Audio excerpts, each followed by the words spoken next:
Hello, നമ്മുടെ YouTube ചാനലിലെ പുതിയ വീഡിയോയിലേക്ക് എല്ലാവർക്കും സ്വാഗതം. എല്ലാവരും സുഖമായിട്ടിരിക്കുന്നു എന്ന് വിചാരിക്കുന്നു. ഇത് വൈകുന്നേരം എടുത്തൊരു വീഡിയോ ആണ്. അപ്പോൾ വൈകുന്നേരമൊക്കെ മുതിർന്നവർക്കും കുട്ടികൾക്കുമൊക്കെ കഴിക്കാൻ പറ്റുന്ന ഒരു കുഞ്ഞ് സ്നാക്സ് ഉണ്ടാക്കാം നമുക്ക്. അപ്പോൾ അതിനു വേണ്ടി സോയാബീനാണ് എടുത്തിട്ടുള്ളത്. അതിനുവേണ്ടി പാത്രത്തിൽ കുറച്ച് വെള്ളം ഒന്ന് തിളപ്പിക്കാനായിട്ട് ഗ്യാസിലോട്ട് വെച്ചിട്ടുണ്ട്. ഒരു പാത്രത്തിലേക്ക് സോയാബീൻ എടുത്തിട്ടുണ്ട്. ഒരു പാക്കറ്റിൻ്റെ പകുതി മാത്രമേ ഞാൻ എടുത്തിട്ടുള്ളൂ. ഇത് ചെറിയ ബോൾസ് ആയിട്ടുള്ള സോയാബീനാണ് ഞാനിവിടെ എടുത്തിട്ടുള്ളത്. അതിലേക്ക് തിളച്ച വെള്ളം ഒഴിച്ചു കൊടുത്തിട്ടുണ്ട്. ഇനി ഇത് ഒന്ന് കുതിർന്ന് വരട്ടെ.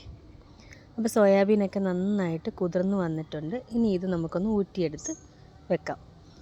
അപ്പോൾ ഒരു പാത്രത്തിലേക്ക് ഊറ്റി വെച്ചിട്ട് അത് ഇച്ചിരി നേരം ഒന്ന് മാറ്റി വെച്ചിട്ടുണ്ട്.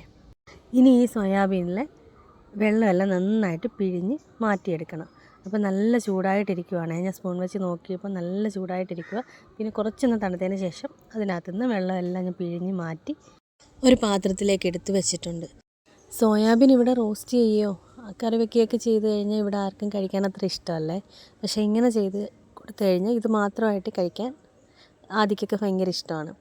അപ്പോൾ നമ്മളിവിടെ മിക്കവാറും ഉണ്ടാക്കുന്ന ഒരു ഡിഷാണ് ഇത്. ഇനി ഇത് തയ്യാറാക്കാനായിട്ട് സോയാബീനിലേക്ക് ആവശ്യത്തിനുള്ള ഉപ്പ്, മഞ്ഞൾപ്പൊടി, മുളക് പൊടി, കുറച്ച് മസാലപ്പൊടി, കുരുമുളക് പൊടി, കുറച്ച് വെളിച്ചെണ്ണ, ഇത്രയും കൂടെ ചേർത്ത് ആവശ്യത്തിനുള്ള കറിവേപ്പിലയും കൂടെ ചേർത്ത് നന്നായിട്ട് മിക്സ് ചെയ്ത് കുറച്ച് നേരം മാറ്റി വെക്കണം. എരിവൊക്കെ വളരെ കുറച്ചാണ് ഞാൻ ഇതിനകത്ത് ചേർത്തിട്ടുള്ളത്. കുട്ടികൾ കഴിക്കുന്നതുകൊണ്ടാണ്. മുതിർന്നവർക്ക് കൂടെ കഴിക്കണമെന്നുണ്ടെങ്കിൽ കുറച്ച് മുളക് പൊടിയോ കുരുമുളക് പൊടിയൊക്കെ കൂടുതൽ ചേർത്ത് എടുക്കുന്നത് നല്ലതാണ്. അപ്പോൾ ഇവിടുത്തെ പാകം ഇതാണ്. മസാലയൊക്കെ പുരട്ടി ഒരു 15 മിനിറ്റോളം ഞാൻ മാറ്റി വെച്ചിട്ടുണ്ട്. ഇനി ഒരു ഇരുമ്പ് ചട്ടി അടുപ്പത്ത് വെച്ച് അതിലേക്ക് വെളിച്ചെണ്ണ ഒഴിച്ചിട്ട് നമുക്ക് ഈ സോയാബീൻ കുറേശ്ശെ വറുത്ത് കോരിയെടുക്കാം.